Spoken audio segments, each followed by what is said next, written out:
a wonderful opportunity this is for us to gather together to hear an important topic for our time.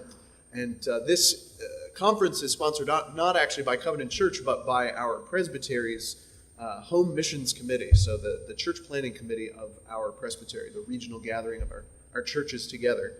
So I'd like to introduce Mike Dierks, who has put this whole thing together, is on our Home Missions Committee, and he will introduce our speaker for the day. Thank you, and as you said, I'm Mike Dierks. I'm the Regional Home Missionary Coordinator for the Presbytery. And first, from the Presbytery, we thank Covenant for hosting this.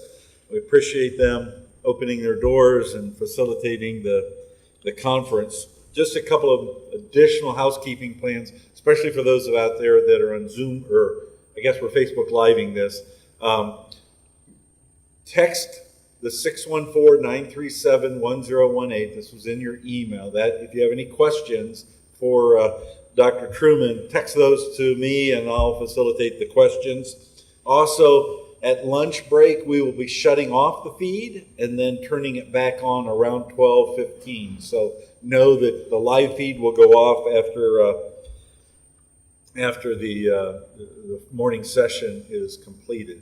So before I introduce Dr. Trueman, I'd like to take this moment and we'll just pray for God to use this time to edify us, strengthen us, and even equip us. So let's pray. Father, thank you that we can come together both here locally in Grove City as well as across the Midwest and even other areas. We thank you for this time to be awakened to what's going on in our world, and not just awakened and stirred and be concerned about, but then also to be equipped, to be encouraged, to be strengthened that the gospel is the solution. The gospel is the answer.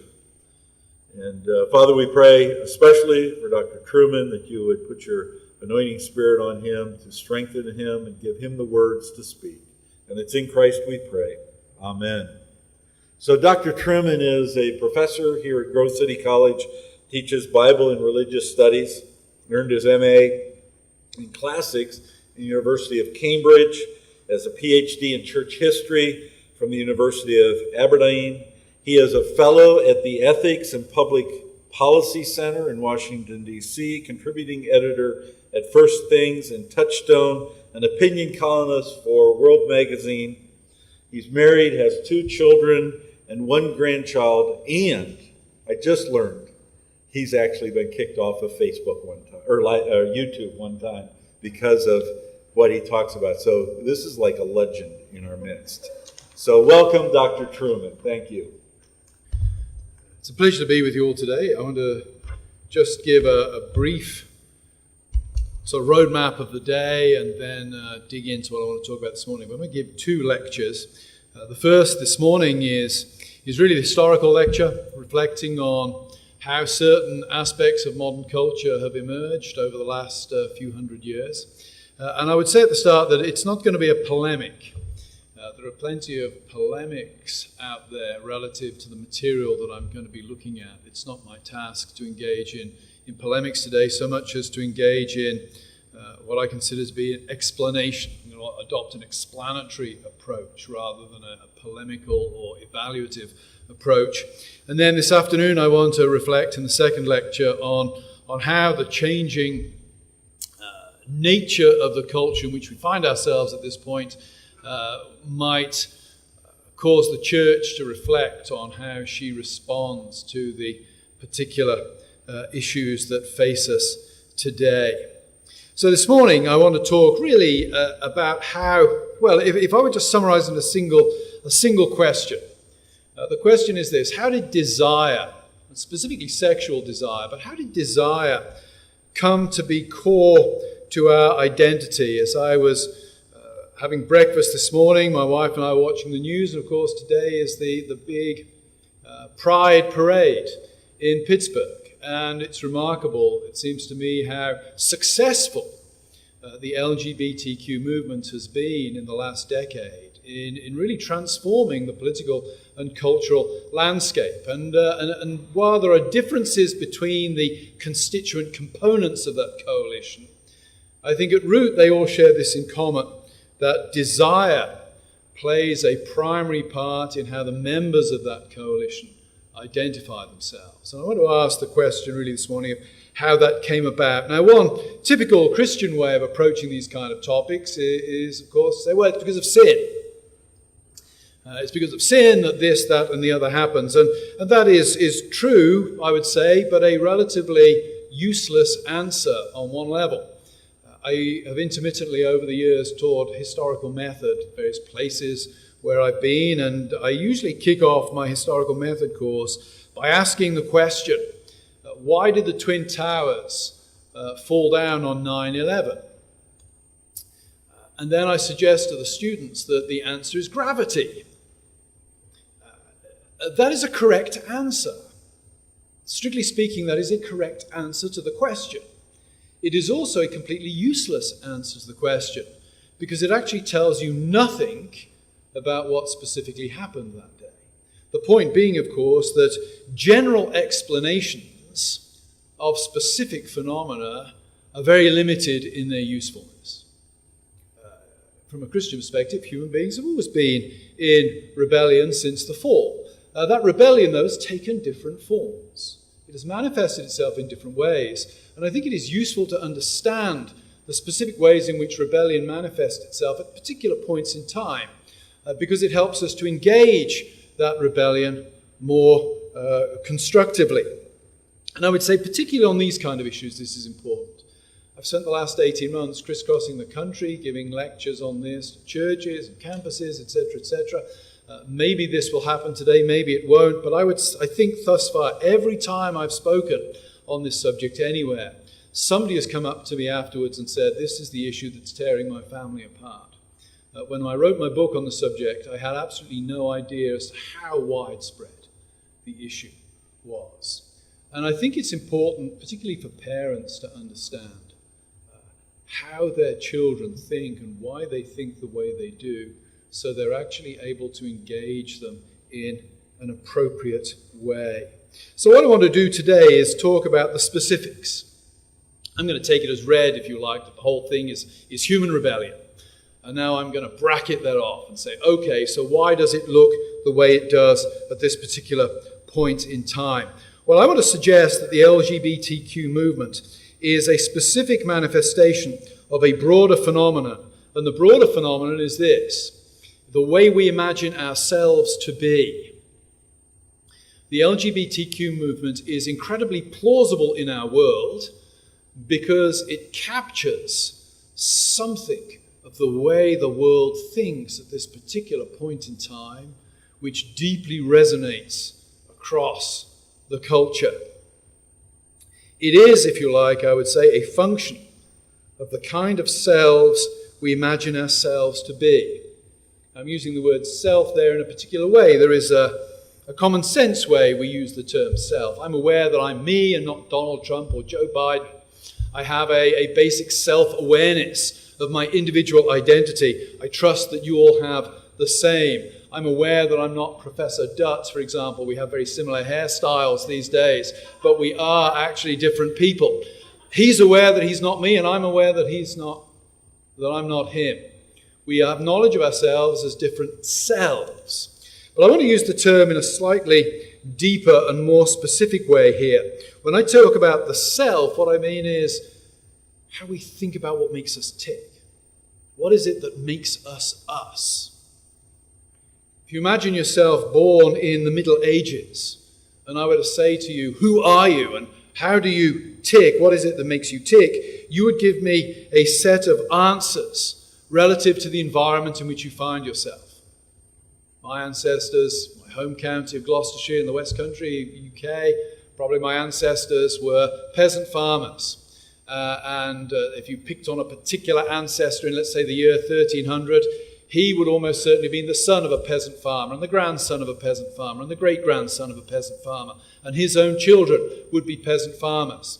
He would be baptized, he would be confirmed, he would be married, he would be buried in the same church. His identity would be very wrapped up with external things. The world was very fixed and solid place. It had a powerful authority. It had a powerful authority that shaped the way people think about themselves. None of that applies today. When we think about ourselves today, a lot more is up for grabs. A lot more is up for grabs today than in our ancestors' day. What does it mean to be you today? It doesn't necessarily connect to a fixed location or a fixed family lineage of vocations. Who we are today is much more malleable, much more open than ever before. And I would say what characterizes us today is what the philosopher Charles Taylor calls expressive individualism. We think of ourselves as individuals, and we think of ourselves as constituted, not so much by our external circumstances, because they are negotiable. They're things we can choose. They are very flexible in many ways. We think of ourselves as constituted by our inner feelings. It's inner feelings that make us who we are. Think about that. Think about how much of the language of our current day touches on inner feelings. We even use language of feeling instead of right and wrong. We might not say about a comment, that comment is wrong. We might say it's hurtful, or it's offensive, or it's distasteful. The language we use for, we might say, ethical discourse today, the way we talk about moral subjects, is often shaped by feelings. And that's significant, I think, for understanding the kind of culture we're in. I say to students, some of the students here have taken my humanities class. You remember, I make the point in that class. The statement that Trueman is bald and has crooked teeth is a deeply hurtful one, but it is nonetheless true and legitimate to say. We focus on inner feelings, and we can actually set that in a broader context and think that that has implications then for how we imagine ourselves to be in the world. If we intuitively think of ourselves as a bundle of psychological feelings, if you like, it will immediately shape how we think about the world around us. And I would suggest this, that in a world where we prioritize our inner psychological states and feelings, we will tilt towards thinking of the world around us as just stuff. It exists for the purpose of enhancing my feelings, making me happy. And to the extent that it fails to do that, to that extent, it is the problem, not me. It creates, if you like, a potentially adversarial view of a shapeless world out there. Again, go back to the Middle Ages. Think of the person in the Middle Ages. The world had a definite shape for them. The world had a definite shape. It was reinforced everywhere they looked. First of all, they couldn't travel very far. Secondly, their livelihood was dependent upon respect for nature. I grew up in a very rural part of the country. A bit like here, you cannot sow your seed in the autumn and expect to harvest it in the winter. You cannot build the rhythm of your life around that. You have to build the rhythm of your life around the givenness of the world. The world, if you like, has an authority. And if you are to flourish, you need to fit yourself in to that authority. We live in a world that's very different. I'm going to come to reasons for that later, but at this point in time, just note this. When we think the world is all about how we feel, we will tend to see the world first and foremost as a problem to be overcome. Jumping forward, think about transgenderism just for a moment. Even the body is a problem. 100 years ago, one might have thought, well, I have to conform to my body in order to flourish. That is not the way we think anymore. The body itself becomes a problem to be overcome. We see this working out in some of the key moral issues of our day. Think about the issue of abortion. The embryo is just stuff, and the morality of abortion is determined by whether bringing the baby to term or terminating the pregnancy results in the mother being more or less happy. Peter Singer, the Princeton ethicist. I think he's remarkable on the grounds that he writes with such clarity and such consistency. And Singer makes the point that what makes an abortion moral is whether it enhances the happiness of the potential parents or not. That's more or less the sole criterion for determining whether an abortion is legitimate or not. Well, think about the philosophy of the contents of the womb in that context. It's just stuff. It's just stuff that stands, we might say, naturally in an adversarial position to the mother. But if it enhances the happiness of the mother, then it's okay to bring it to term. Perhaps more pointedly for the Christian community, because this is one that we pretty much conceded many, many years ago, I think with fatal credibility consequences, no-fault divorce. Think about no-fault divorce. What is the philosophy underlying no-fault divorce? Well, the philosophy underlying no-fault divorce is this, that marriage is a union of persons designed to enhance the happiness of those contracting persons, that ceases to be binding as soon as it no longer fulfills the function of bringing happiness to one or both parties. That's the logic of no-fault divorce. That, I think, is precisely the logic of gay marriage as well, actually. So if you're asking when marriage was redefined in the United States, it was not by the Supreme Court in 2015, Obergefell v. Hodges. It was Ronald Reagan, 1970, as governor of California, when he signed no-fault divorce into law. Notice, underlying that philosophy of abortion and that philosophy of marriage, the self, the identity of the person, is seen to be autonomous, unencumbered by commitments, and we might say selfish in every way. Obligation to anyone or anything other than the individual is voluntary or contractual. So how does this come about?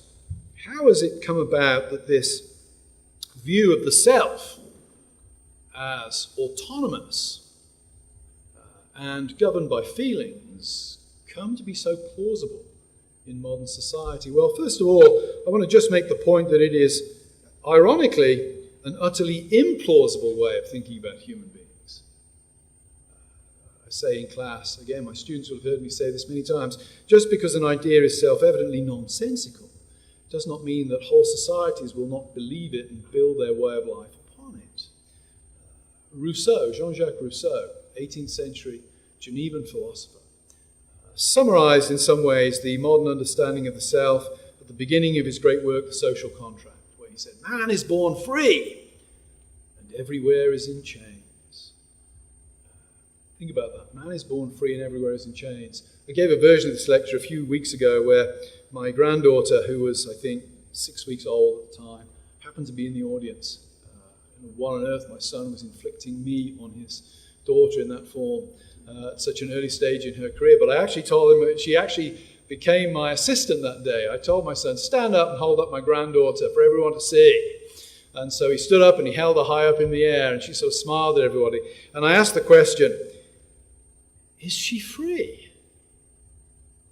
It's self-evidently the case that she's not free at that point.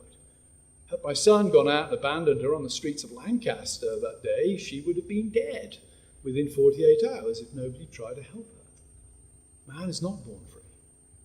And yet that is the myth that grips the modern mind. We are free, autonomous, unencumbered. We can be whoever we want to be. Why has that myth become so plausible? Well, first of all, I think it's become plausible because they collapse in traditional structures of external authority. If you go back to, say, the 19th century, and I'm British, so I'm going to speak about Britain in the 19th century. If you'd gone into a typical British household in the 19th century and asked people what made them who they were, I think you'd have had three answers. Three things would have made the average 19th century person the person they were: family, church, and nation. Three things that were bigger than the individual. When you think about those three things, all three of them demand a sacrifice of the self relative to the self's autonomy. You probably used this phrase or had it used at you. Nobody in this family behaves that way.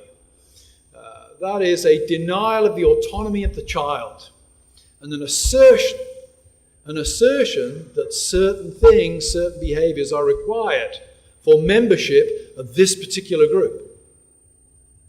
The church, traditionally at least, has argued that certain codes of behavior are incompatible with membership of the church.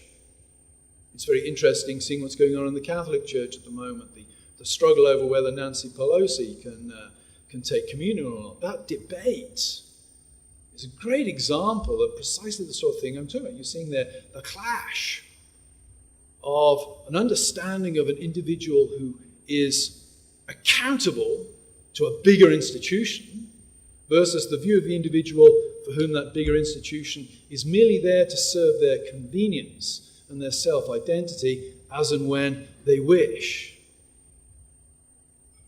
And you have the nation. The nation, for good or for ill, was a very powerful thing and demanded and received sacrifices from its people. Again, in my humanities course, I do a section, half a lecture really, on the First World War. And we look at some of the statistics of the British, the French, and the German dead in the First World War. How many were slain on the Somme in the first 3 days of conflict in 1916. And it's hard to get your head round. It's hard to get your head around the sheer numbers involved. And yet, young men were willing to literally be sacrificed for their nation.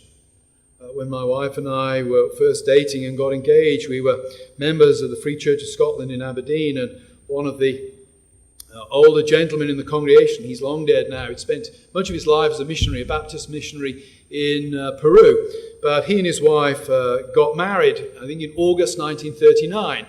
On September the 3rd, 1939, George VI broadcast to the British people that he had received no word back from the German ambassador in London relative to the invasion of Poland on September the 1st, and therefore Britain was now at war with Germany. And this gentleman, who I knew in the 1980s, he signed up. And he went to fight. I think he was based in India. He went to fight, and he didn't see his wife for another 6 years. And I thought, that's amazing. Because when he came back, he must have been a completely different person to the one who went away.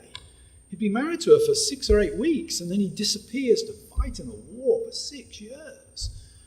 But he did it. Why did he do it? Because the nation gripped his imagination in such a way that he knew he should sacrifice for it. I would say all of these three things are now in free fall. If you get a dozen people in a room and ask them to define a family, you'll probably get 13 different definitions. The church, destroyed, I think, internally by corruption and externally by opposition, lacks the authority that it used to have. And interesting enough, this is a good example of how some good things have unfortunate consequences. I'm a big believer in freedom of religion. Also a big believer in automobiles. I love my little car, particularly when I get the top down in the sun and drive around. It's great, feeling the sun on the bald head this time of year. And I won't say the breeze rushing through my hair because there isn't enough hair for it to rush through. But I love cars and I love religious freedom. But both of those do rather weaken the church. Religious freedom means you can choose which church you go to. And cars enable that choice in a dramatic way. So the church lacks authority for a whole variety of cultural reasons today. And the nation, I always feel slight hesitancy in commenting on America because I'm conscious I'm a guest here. And I'm delighted and I've been privileged to be a guest here now for many years. But the nation, the American nation, seems to me to lack authority at the moment. The 1619 project is very interesting from my perspective. Not because I have a particular vested interest in 1619 or 1776. Again, my students now refer to 1776 as the illegal colonial rebellion. I have little interest in wars that England lost on the whole. Fascinated by Napoleon because we beat him in the end. But think about 1619, 1776, without making a judgment on the historical integrity of the 1619 project, over which I personally have severe doubts. But what interests me is that it exists at all. Because what I'm witnessing here is a nation debating what we might call its myth of origin. And when a nation debates its myth of origin, a nation is starting to lose a sense of who it actually is. And that's a problem. I've been away from Britain for a long time, but I'm sure analogous things are happening in Britain at this particular point in time. Shocking to me that statues of Winston Churchill were vandalized in 2020. Churchill is a giant figure in the English self-understanding. That he is now contested is very, very interesting. So we have the traditional external sources of identity crumbling at the same time as we have new forms of identity or new ways of shaping our intuitions, perhaps, filling the void. Think of consumerism. What's consumerism? Consumerism is predicated on a future-oriented myth that possession of the next thing will bring happiness, that sense of psychological well-being. Christians worry a lot about people watching pornography, etc., and violence on TV and internet, and that is a legitimate, very legitimate concern. But I wonder if commercials are also pretty lethal in their own way. Commercials project a view of what it means to be a human being that is scarcely conformable with biblical teaching on what it means to be a human being. We also live in a world that increasingly, and I think America is peculiarly vulnerable to this for some odd reason that I don't fully understand, privileges aesthetics over ethics. What do I mean by that? Outward beauty seems to have an awfully powerful role in how people think about good and evil in America. I joke in class that, if you're not good and looking enough to be a supermodel, but you just can't quite make it, you become a meteorologist. Have you noticed how stunningly beautiful all of the weather girls are in America? What is the connection between meteorology and physical beauty? I have no idea, but it's there. One of the reasons my wife and I love to watch British TV on Amazon is not simply because, one, it's just generally better, I have to say, but also you get normal-looking people on British TV. The cops I've met in real life generally don't match up to the cops I see on American TV series for some reason. Beauty is very powerful. We see this most dramatically, I think, at the Oscars each year. It's a good example of how what I call aesthetic thinking so often trumps moral thinking. When you look at the Oscar parade, everybody wants to be that person. They exude beauty and power and influence. But when you recast the Oscar parade in terms of, how many broken marriages, how many affairs, how many abortions, how many screwed up families are represented here, it looks far more grotesque. And yet we tend not to make that connection. Why not? The aesthetic appeal. Politics, the issues of politics. Now, primarily privileged psychology. On both sides, it seems to me. Privileged psychology and happiness over any other consideration. And at the heart of all this, I think at the heart of the revolution of the modern self, this idea that we can be autonomous and can be anything we want to be, lies technology. I talk a lot about technology. I think one of the mistakes we make about technology is we tend to assume that it allows us to do the same things only faster. Actually, technology mediates the world to us, and so as technology changes, so the world, our relationship to the world, changes too. I'm an immigrant. Immigration, for me, is not a faster, more efficient thing than it was in the year 1600. It is a completely different experience. If I'd immigrated in 1600, I would have waved goodbye to my parents on the dockside in Bristol. I would have engaged in a long and fairly dangerous sea journey, knowing that I would never see them again and never hear the sound of their voice. I would lie to say that I phone my mum every week, but I phone my mum every couple of weeks, and I hear her voice. I haven't seen her for 3 years because of COVID, but in a month or two's time, I'm going back home. I'm going to see my mum again. Immigration for me is an utterly different experience. It's funny, I led this student trip to Italy and Greece over the last couple of weeks, and I remember when I was 19, I think back now, I think my parents must have been insane. When I was 19, a friend and I, we bought bus tickets in London to Athens. We got the bus to Athens. It was an absolute nightmare trip, longest 3 days of my life. And then we spent 2 months just bumming around Greece and Turkey. We ended up at the old Soviet border at the far east end of Turkey. And I made the point to the students that, when you did that in 1986, you just vanished for 2 months. I said goodbye to my parents. They were happy to see me go. And, maybe they heard from me twice while I was traveling when I managed to, get hold of a phone or something. There aren't many public telephones in eastern Turkey in the mid-1980s. My travel experience then, we land in Rome a couple of weeks ago. The kids are already texting their parents, FaceTiming with them. Their parents are able to track their moves day by day. Technology has transformed our experience of travel. Think about music. We don't think about this, but think about music. To experience music 200 years ago, it had to be a corporate thing. Music was something one produced, not something one consumed. You had to either be present where somebody else was performing it, or you had to be performing it yourself. Think about how we experience music today. It's a very individual experience most of the time. I still love live concerts. But most of the time, my experience of music is highly individual, highly selective, and I am king over it. I choose which tracks to listen to and in what order. Spotify, tragically, the death of the concept album.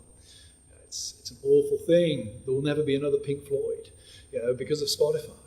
But think about it. Think about experience of music and how that makes us think of ourselves.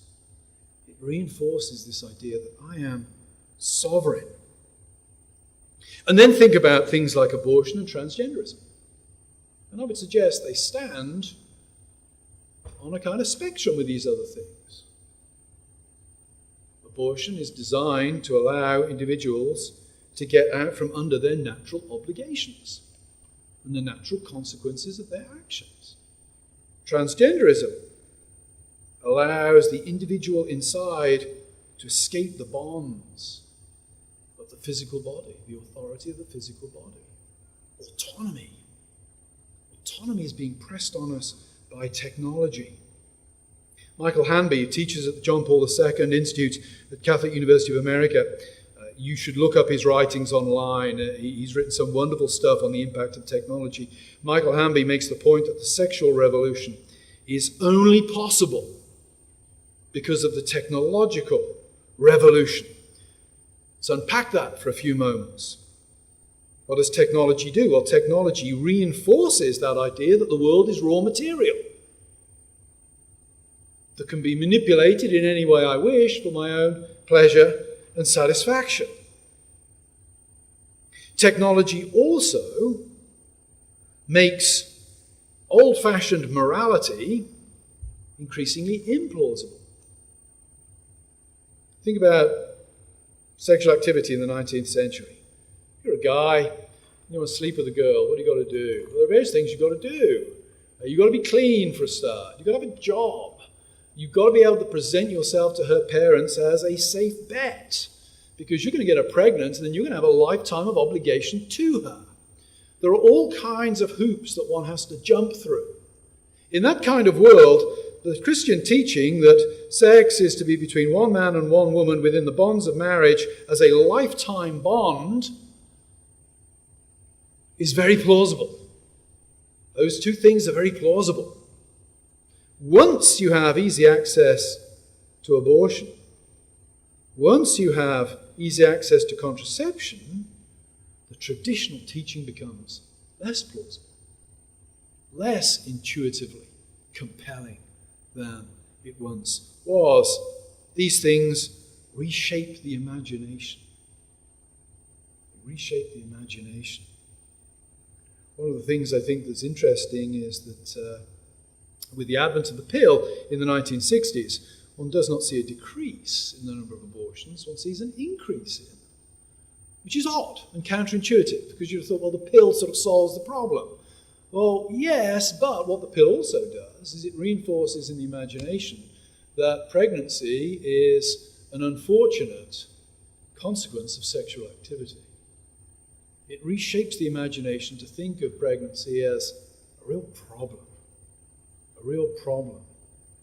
a bit of collateral damage, if you like, that flows from an otherwise legitimate behavior.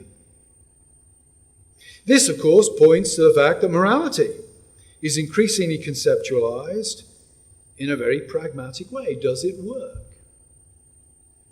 The AIDS crisis of the 1980s provides some interesting information or interesting example of this. I was interested when I was writing my big book and doing a lot of reading on how AIDS had been handled in the 1980s. I was fascinated to discover something that I hadn't realized before, and that was that the gay community in the 1980s was actually divided over how to address AIDS. And there was a faction within the gay community that argued that male homosexual behavior needed to be reformed. Bathhouses in California needed to be closed down, for example. That faction within the gay community was very quickly written out of the history, marginalized and anathematized. They were essentially trying to inject a kind of moral calculus into the problem. And they were dismissed. They were dismissed on the grounds, we don't need a moral solution here, we need a technological solution. We need antivirals. That's what we need, not a reform of behavior.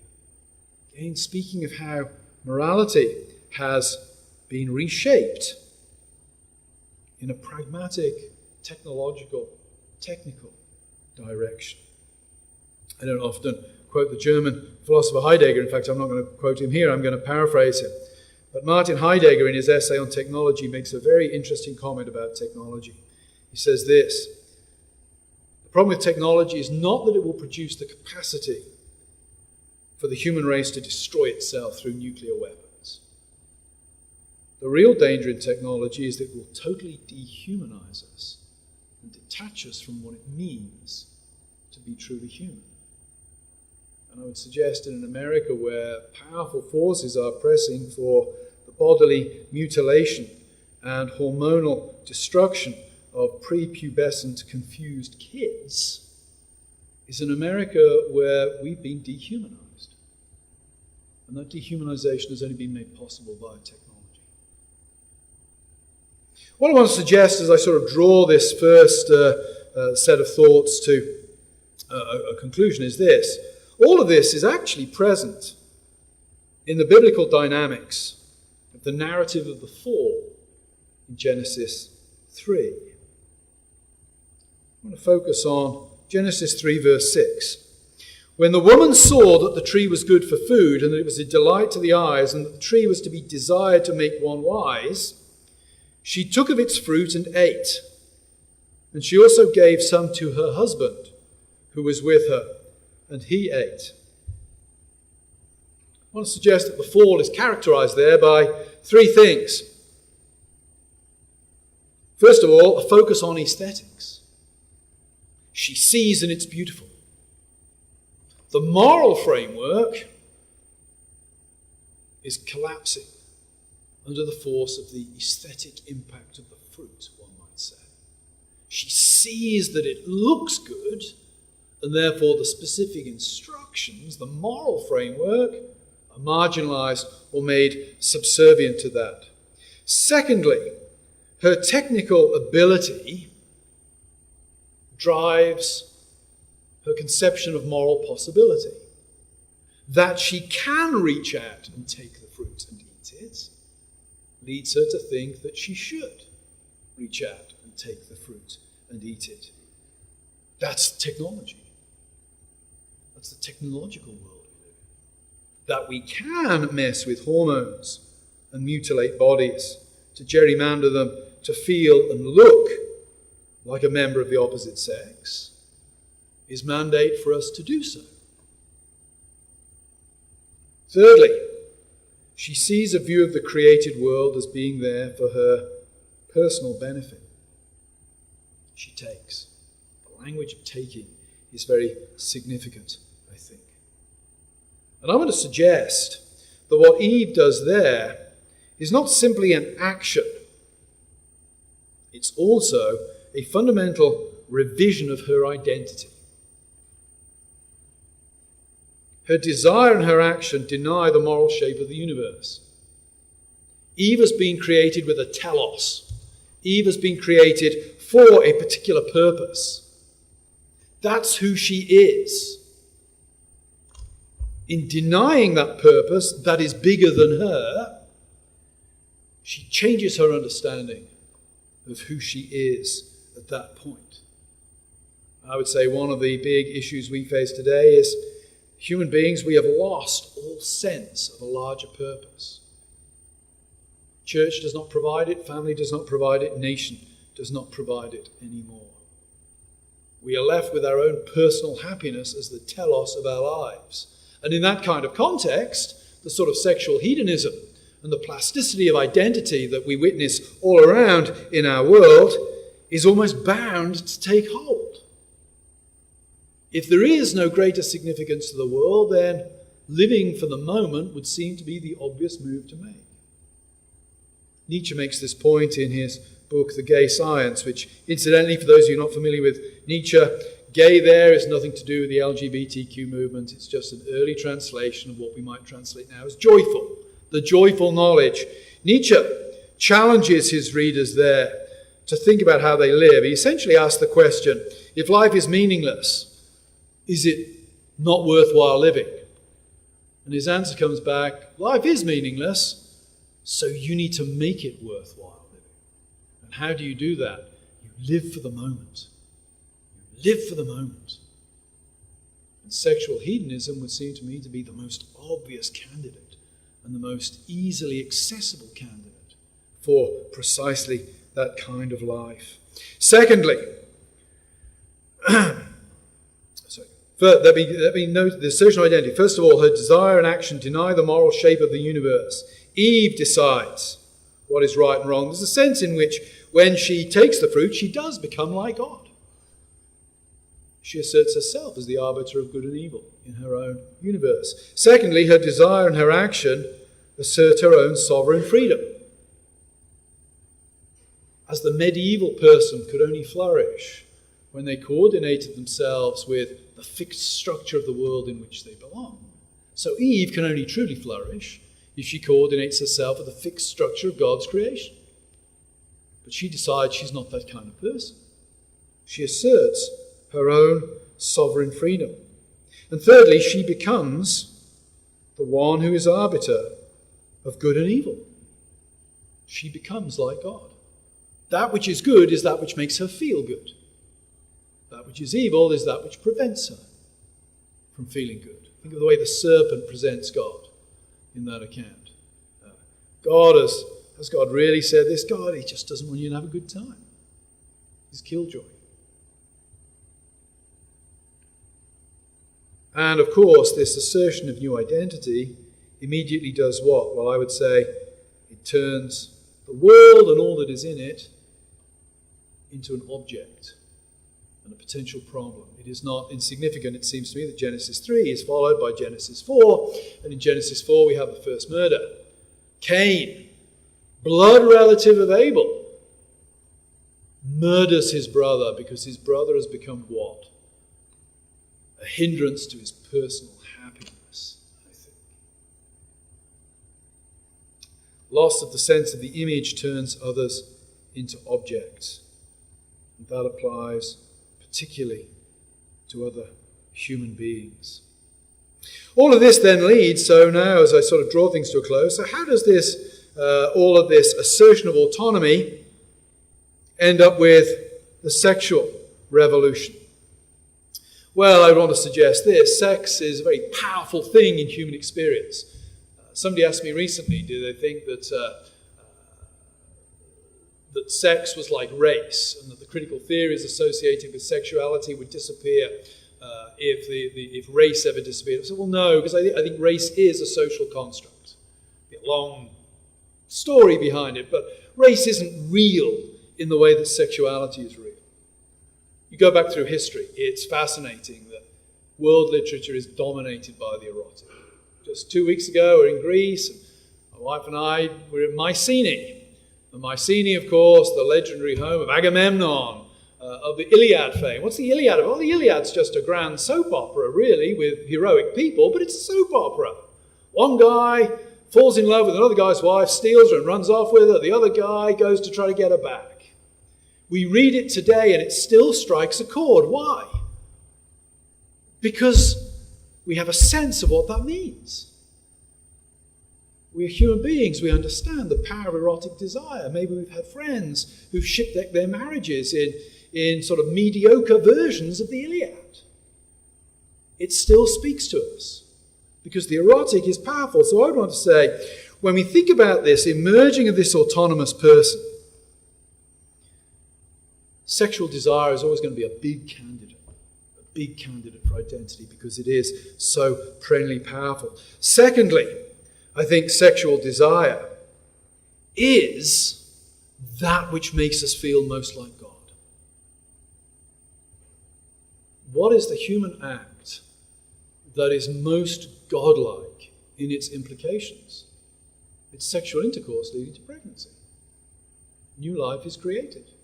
Psalm 128. I've read Psalm 128 for many years. There's that last line, isn't it? May you live to see your children's children. And I'd always thought that meant, may you live a long time, which is a great thing. I want to live a long time.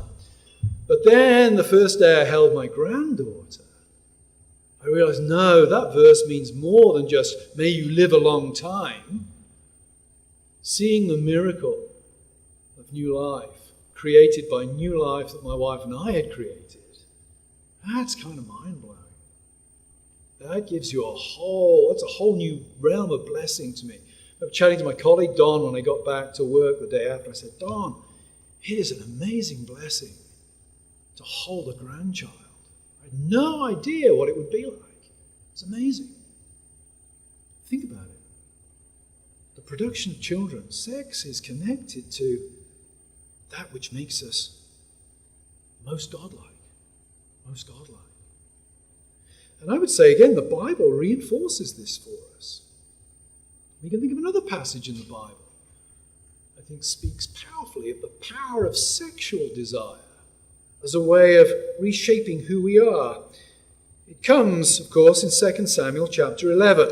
And the writer is clearly drawing on the language of Genesis 3 when he writes this passage. It happened late one afternoon when David arose from his couch and was walking on the roof of the king's house that he saw from the roof a woman bathing. And the woman was very beautiful. And David sent and inquired about the woman. And one said, is not this Bathsheba, the daughter of Eliam, the wife of Uriah the Hittite? So David sent messengers and took her. And she came to him and he lay with her. She had been purifying herself from her uncleanness. Then she returned to her house. And the woman conceived, and she sent and told David, I am pregnant. Notice the parallels here with Genesis 3. First, there's the role of aesthetics. David sees. She's very beautiful, just like the fruit on the tree. The larger ethical context of his duty as king of Israel disappears at that point. David redefines himself. He redefines his kingship at this moment. It's why his career as king is such a disaster after this point. He's crossed a line of which there's never any going back. Secondly, notice the depersonalization of Bathsheba. And what I've said in this sort of autonomous self tends to view other people as objects, as problems, as instruments for my pleasure. He saw a woman. The woman was very beautiful. He inquired about the woman. The woman conceived. She does have a name. But interesting enough, the name is only ever used with reference to Uriah. To Uriah, she wasn't a woman. To Uriah, she was the woman he loved. Marriage is meant to be love. I used it again. The students know this. One of my favorite tricks. I'm a bit of a psychopath in the class, and I like to Being English, it's not funny unless somebody's hurt and humiliated somewhere down the line. And I like to ask in class, are there any engaged couples here? And they're always foolish enough to put their hands up. Then I asked the question, I asked the guy, I said, so why do you fall in love with your fiancé? And the great thing is, they think it's a trick question. So they always hesitate for 3 or 4 seconds, which is too long in the woman's eyes.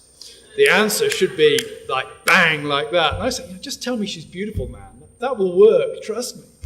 But then I follow up and I say, on your wedding day, you're standing at the front.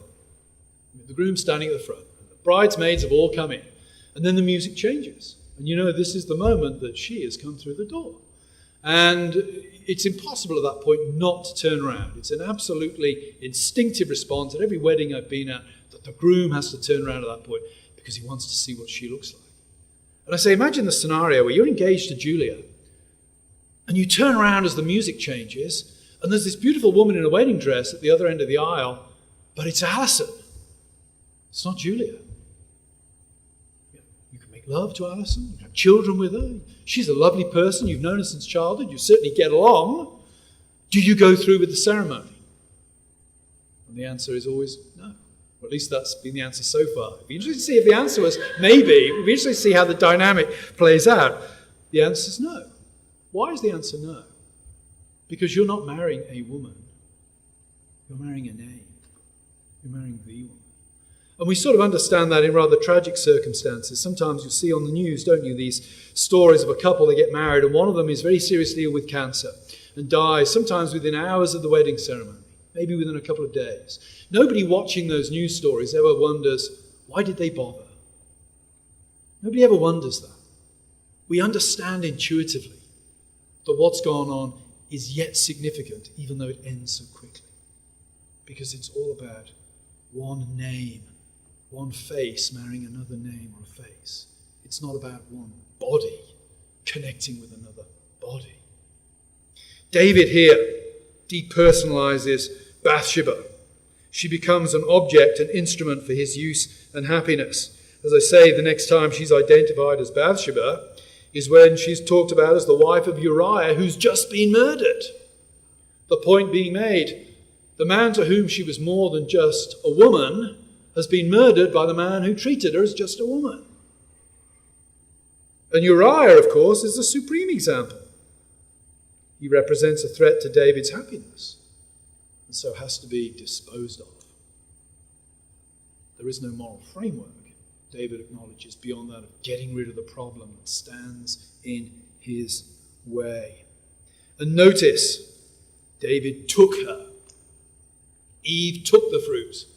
David takes Bathsheba. Interesting language. Resonates, of course, with 1 Samuel 8, when Samuel is telling the Israelites the kind of king they're going to get. He says this, these will be the ways that the king will reign over you. He will take your sons and appoint them to his chariots to be his horsemen and to run before his chariots.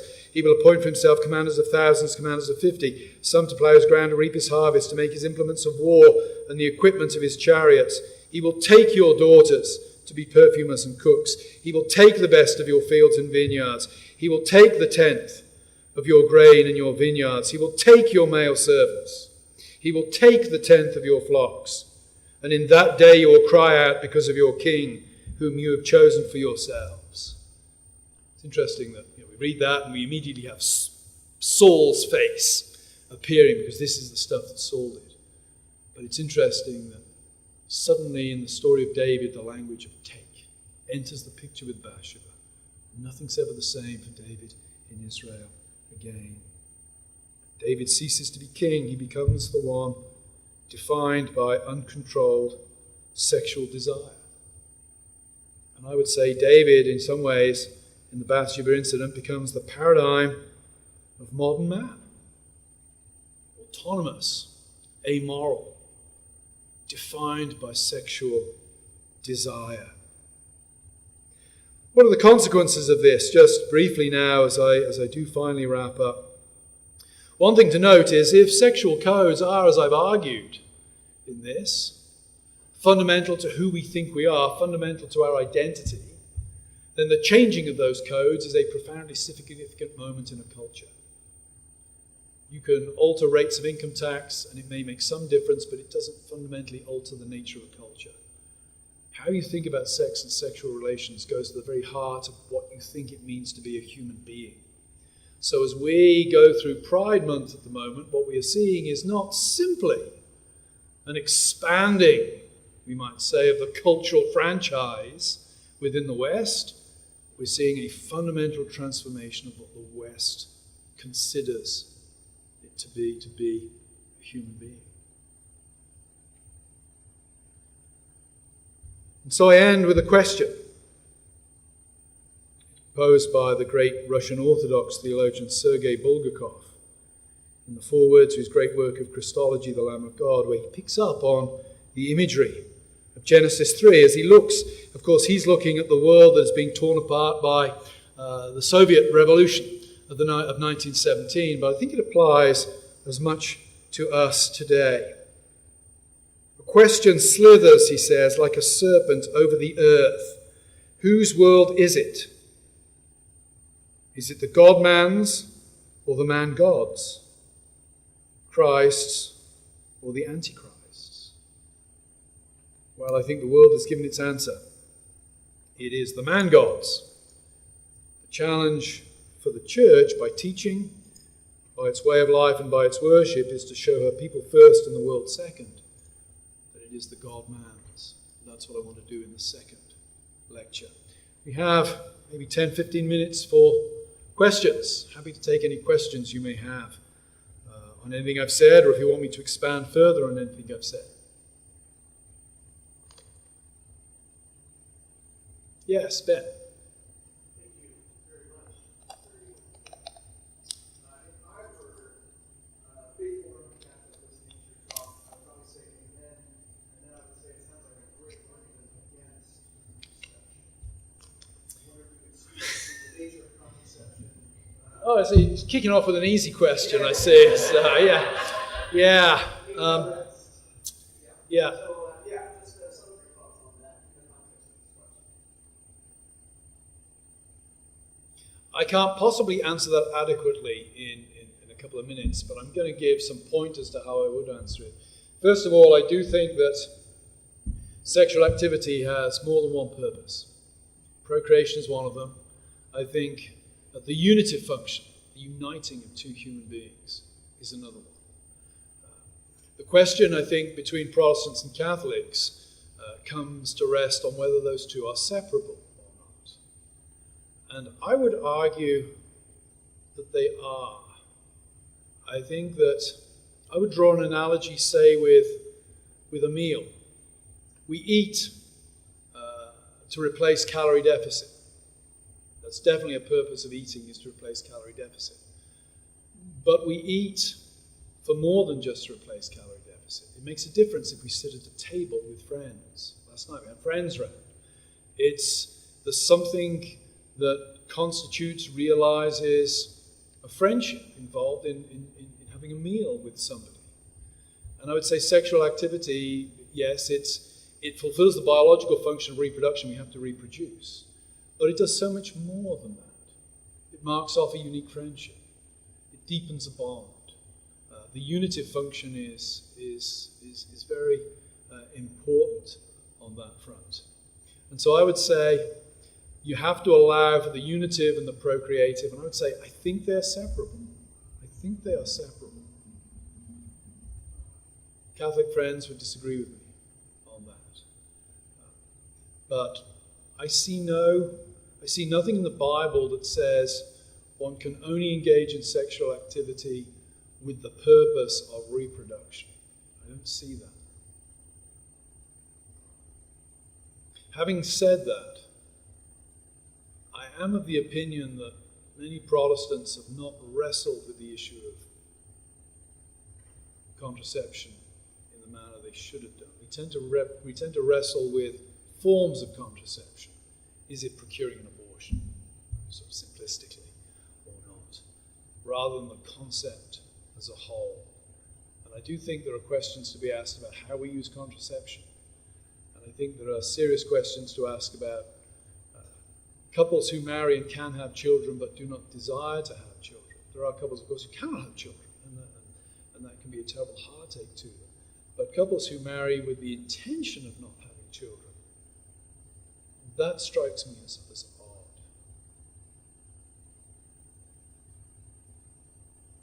Another question? Yeah, Mike.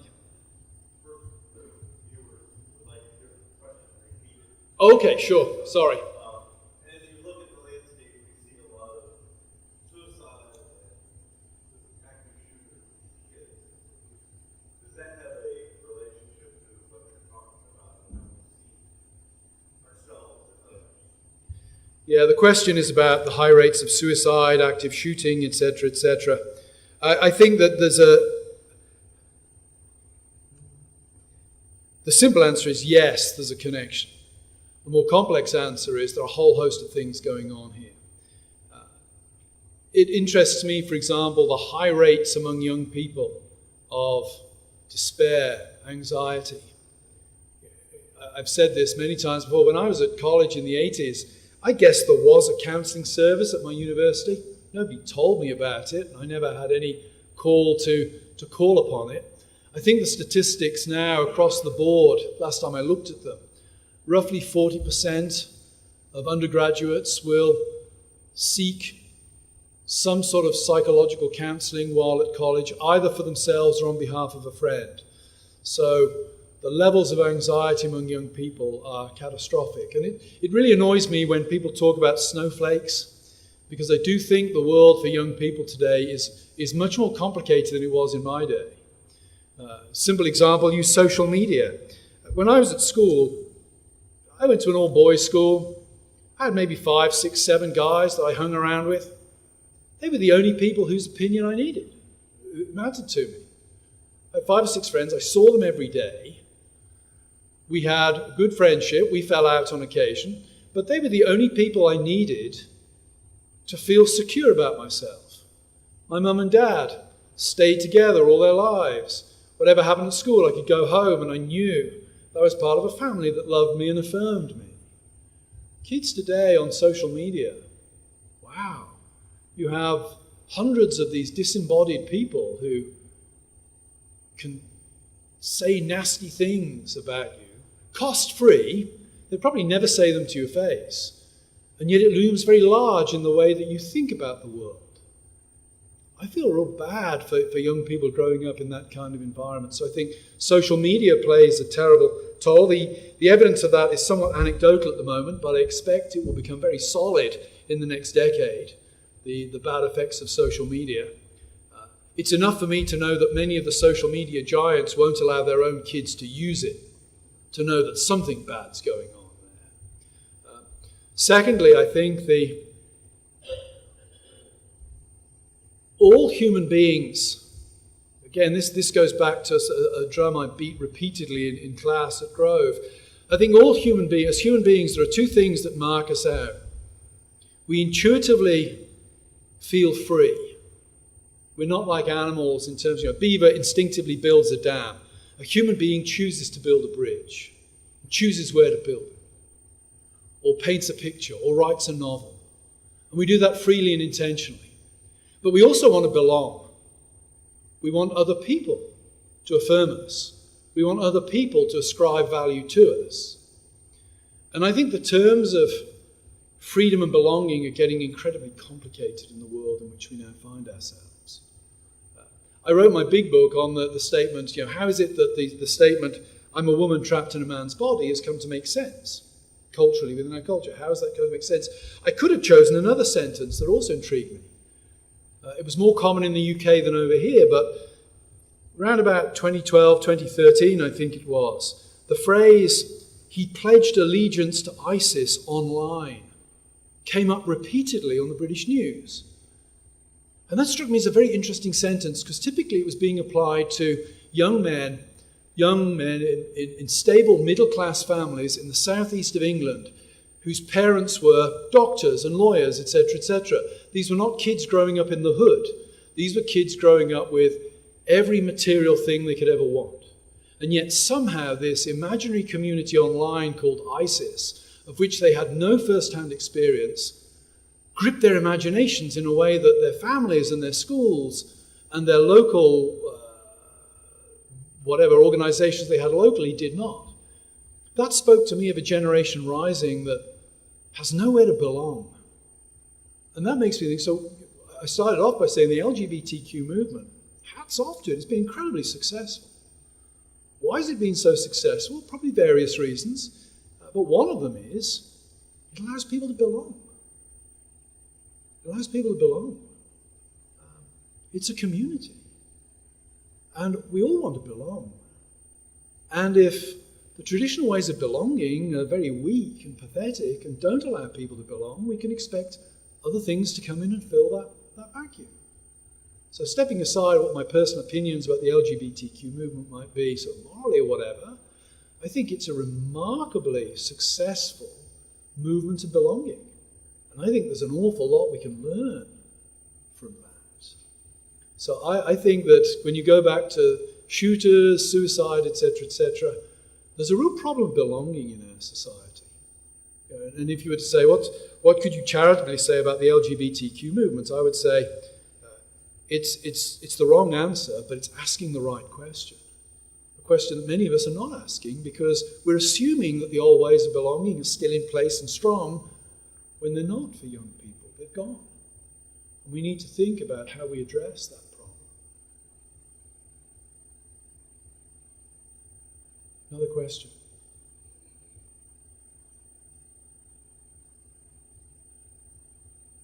Yes. Some while ago, yes.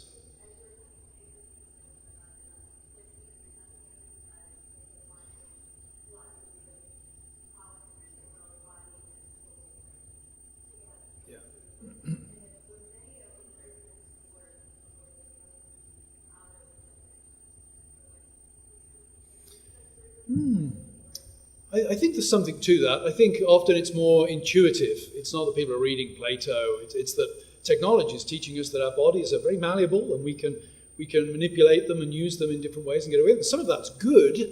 You know, there are diseases that are easily treatable now that weren't easily treatable 100 years ago. So science has certainly allowed us to conquer certain things. I think it's good that we've conquered. I do wonder sometimes, though, if Christianity is more guilty of separation of body and soul than we often think.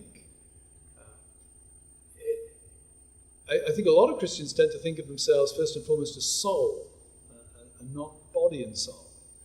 I remember years ago reading Thomas Aquinas, medieval theologian, on what happens at death. And essentially says this: when you die, your soul goes immediately to be with the Lord. Then he qualifies that and he says, but it isn't you. Because he says, you are body and soul. So you are not fully with the Lord until the day of resurrection. And I think that perhaps I'm thinking more specifically about Protestantism here, but to the extent that we can tend to reduce the good news to the forgiveness of sins, we can tend to neglect the bodily resurrection, which ties together body and soul in an important way, I think. So I would agree, yeah, there is this emphasis upon the real me is some kind of spooky quality of which my body is an instrument. But Christianity is not entirely innocent of that in some of its forms. It's a very interesting amicus brief in the Dobbs case, the Mississippi abortion case that's before the Supreme Court. There was an amicus brief filed by, I think it was, I can't remember how many hundreds, I think, of American women professional athletes. What was fascinating about that brief was when you read it, how they talked about their bodies. Their bodies weren't them. Their bodies were the tools of their trade. And it was a fascinating way of talking about the body. I was like, wow, this person thinks their body is like they're talking about their bodies as a lumberjack might talk about his axe.